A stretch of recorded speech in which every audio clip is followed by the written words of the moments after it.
Hello fellow plant lovers, my name is Crystal and I'm from the Leafy Loft MTL. I'm going to teach you today about kokedamas.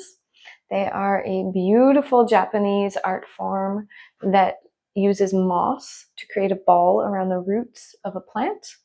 You probably are already familiar with it, but I've had a few requests to teach how to do it and how to take care of it. So that's what I'm going to do. Here's one. This one is with my Anthurium veitchii, the king Anthurium. I'll show you another. I also have my Clarinervium, Anthurium Clarinervium as well.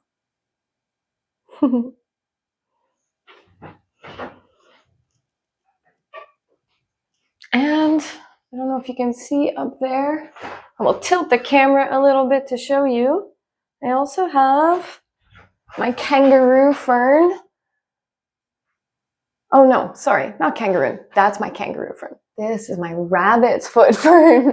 So my rabbit's foot fern is also a kokedama ball. And I have one more.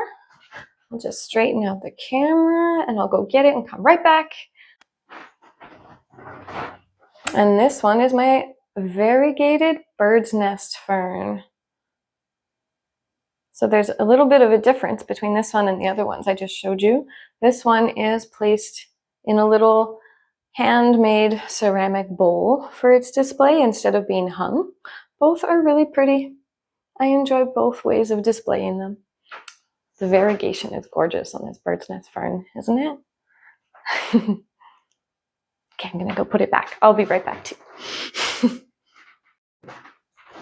Okay, so now that the bird's nest fern is tucked away in my other Millsbow in the other room, I am ready to tell you a little bit about the benefits of kokedamas. So basically, any plant that is an epiphyte, any epiphytic plants, basically these are plants, if you don't know, that grow on other plants. So they might start on the ground and then work their way up a tree, or they might via spore land on a tree.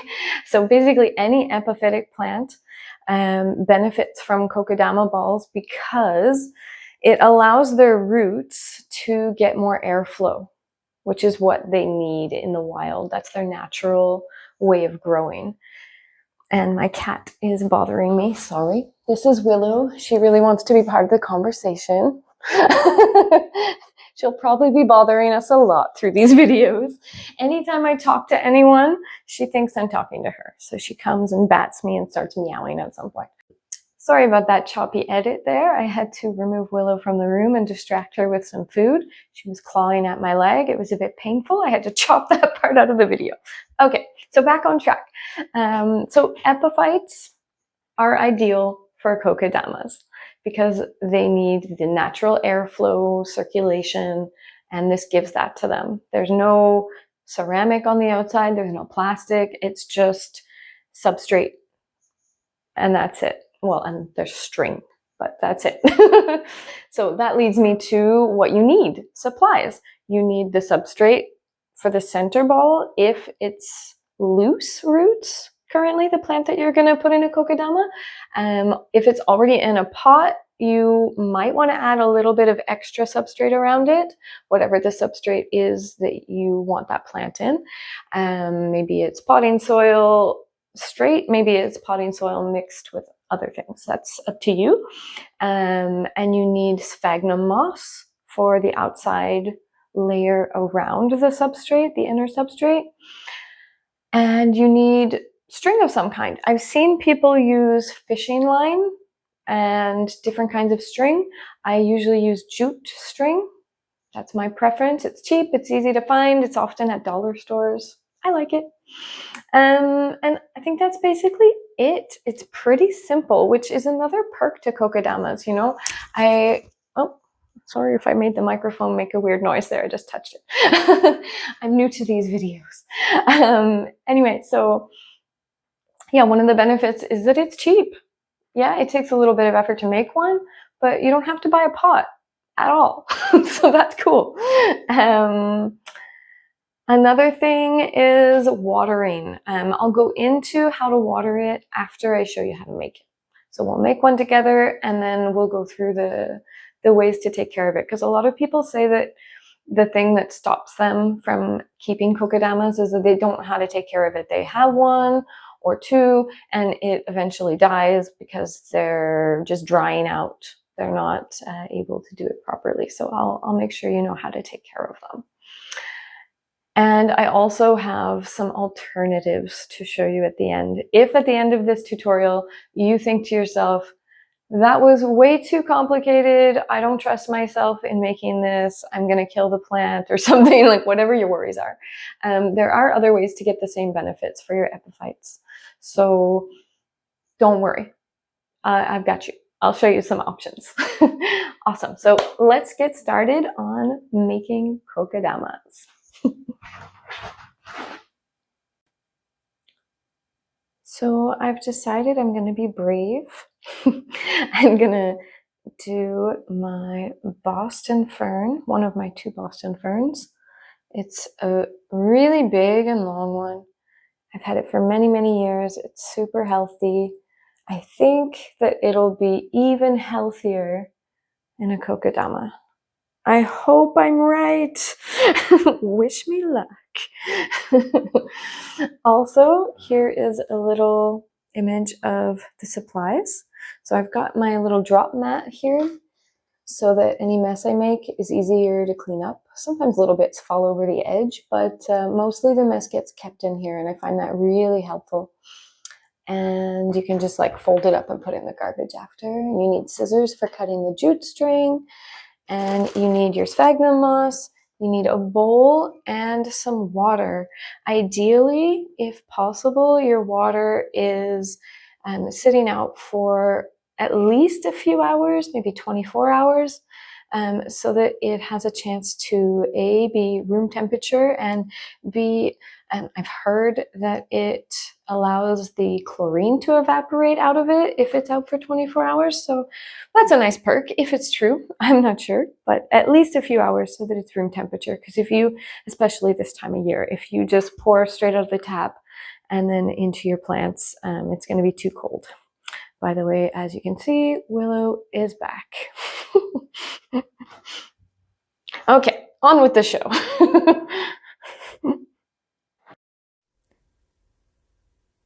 To make a kokedama, you need wet sphagnum moss in like a base at the bottom under the plant and more around the edges so that you can kind of pull those edges of wet sphagnum moss up around it. Jiggle and jangle the cord of your choice around it, tie it, and then keep squeezing the moss into position and wrapping. And you're going to continue to add more and wrap, add and wrap, add and wrap, squeezing to get it condensed and tight before wrapping the string until it gets all flush in a circle like so. And you can keep wrapping wherever there's loose parts. So at first it's really like wobbly and it seems like it's popping out, but you just keep wrapping everything tighter and tighter. I was talking about hanging the fern up in front of the grow lamp to make it easier on the eyes. That's just like a little decor trick that I like to use. As you can see, I also used it on my Mills bow. I put these like faux stained glass, which I just ordered from Amazon, and it blocks the direct exposed bulbs. It's really much gentler on the eyes, and that's my goal with this. I'm gonna put like a bunch of ferns all across here to block my view of the big grow lamps. So for watering, you're gonna take it into the bathroom, take a big bowl and put the kokedama moss ball right in the bowl, pour the water right over it, and let it soak in that water for maybe 10 minutes, approximately. And then you're gonna hang it above the bathtub or above the sink, but the bathtub is better, so if the drips spread out, you don't have to worry. I personally have like a hook above my bathtub. You'll have to figure out like where you wanna hang a hook or place a hook, however you want to arrange it, but you need something above your bathtub. I wouldn't recommend the shower rod because the shower rod is actually like right over the edge. So if you were to do that, you're going to have water going like on the edge of the bath, not in the bath, and it's going to spray on the floor. So you need to put a towel down. Maybe as a temporary solution, you could do that until you get a better thing to hang directly above the tub. Okay, so that's that. And after you hang it and it's no longer dripping, it'll still be quite wet. And like when you touch it, you'll feel it soggy and squishy.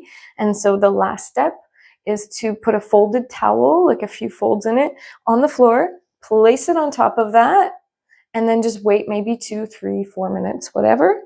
And then lift it up and it should be no longer a risk of dripping. As long as you follow those 3 steps, in my experience, I don't have drips showing up on my floor from the place where I keep them. And I have quite a few kokedamas, like I showed you at the beginning, and I've been keeping them for years. The first one I made was a couple of years ago, and it did die from thrips, not from neglect or kokedama issues.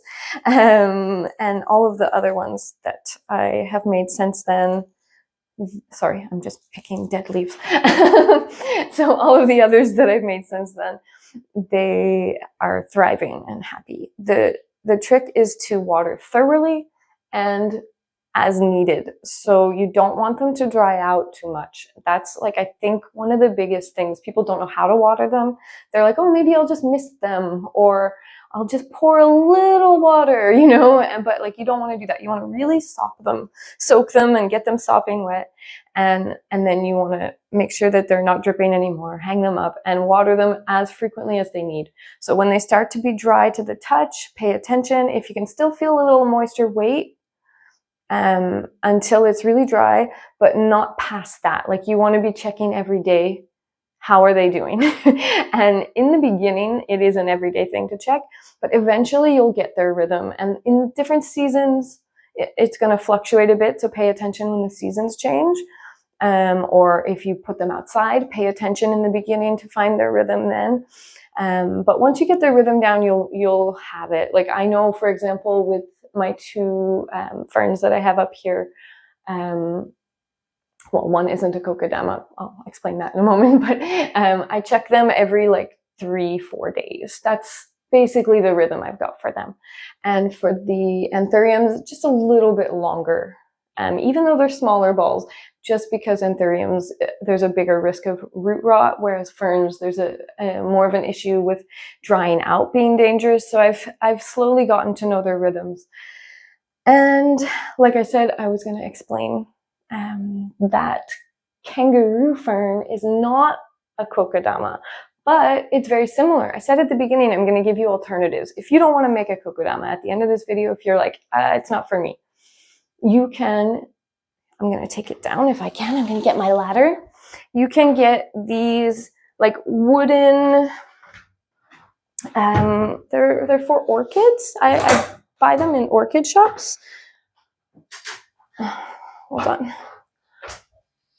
You can get these wooden things that are like baskets, and they're basically the same thing, guys. Like all you have to do is fill it with sphagnum moss, just like you would fill the string, the ball of string, you know? So it's the same. It's got lots of airflow. If you're interested in giving your epiphytes more airflow, but you don't want to go through all the trouble of making a kokedama, or you don't trust yourself with the process, these work.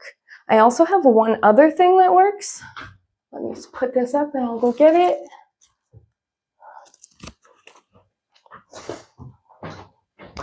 I'll pause the video to go get it. So these are the other things that I was talking about. You could use the wooden orchid holders, or you could use these bamboo orchid holders. I have ferns in them as well, because, you know, anything for orchids is basically just really great for any epiphyte. This is my other Millsbow, by the way. So that's all. That's everything I wanted to cover in this video. I hope you really enjoyed it, and I hope you learned some new things. If you have any more questions, if you have any specific topics you'd like me to cover in future videos, pop all of that down in the comments. And if you enjoyed this, like and subscribe. It really helps me out a lot. I hope that I can keep this project going. I've wanted to do this for a long time, and I'm really excited to have finally started it. Thank you for being here at the beginning. So appreciate the support. Yeah, so you can follow me on Instagram, Facebook private group, and TikTok. Wherever you want to be on the internet, you can find me. Okay, bye.